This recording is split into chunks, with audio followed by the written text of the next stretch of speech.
अस्सलामुअलैकुम। आज की वीडियो बहुत अहम है। आज की वीडियो में मैं आपको बताने जा रहा हूँ, आपने जो सवाल किया था कांटे का टक्कर, आखिर इसका मतलब क्या होता है। वीडियो छोटी होगी लेकिन काम की होगी। तो चलिए हम वीडियो शुरू करते हैं।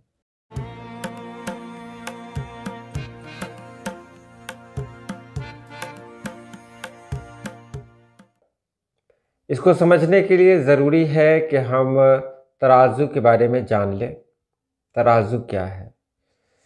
अगर आपका ताल्लुक़ या तो पुराने दौर से है या फिर किसी गांव से है, तो आप इसे आसानी के साथ समझ सकते हैं कि कांटा जो होता है ना, वो तराजू का सबसे ऊपरी हिस्सा होता है, जिसमें देख के पता किया जाता है कि दोनों पलड़ा जो है तराजू का बराबर है कि नहीं है। तराजू का जो कांटा होता है, अगर वो झुक जाए तो मतलब होता है कि सामान कुछ ज़्यादा हो गया।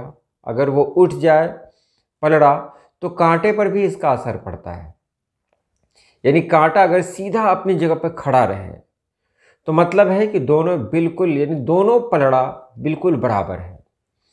और दाहिने या बाएं तरफ वो झुक जाता है वो कांटा, तो फिर मतलब ये होता है कि कोई एक पलड़ा भारी हो गया।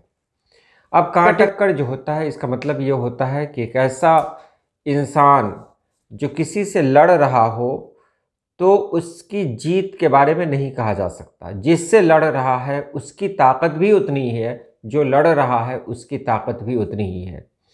मतलब दोनों तरफ से अगर बराबर ताकत का मुजाहरा हो, तो यहाँ जो ताकत होती है वो ताकत सिर्फ जिस्मानी ताकत नहीं है, बल्कि कोई भी ताकत हो सकती है। मतलब ये है कि दोनों क्या है, एकदम बीच में खड़े हुए हैं, तराजू के उस कांटे की तरह बीच में खड़े हुए हैं। ना कोई इधर झुक रहा है, ना कोई उधर झुक रहा है। अब कौन झुक जाए ये कहना मुश्किल है। झुकना तो है ही है, बहरहाल किसी न किसी को झुकना है, लेकिन इतनी आसानी से नहीं झुकना है। लोग ये नहीं फैसला कर सकते हैं कि कौन झुकेगा इसमें, तो वहाँ पर इस्तेमाल होता है कांटे का टक्कर। उसमें क्या होता है, कोई एक जो होता है वो किसी एक तरफ झुक ही जाता है। तो आज के लिए इतना ही। अल्लाह पाक आप सभी लोगों को खुश रखे, आबाद रखे। अल्लाह हाफिज़।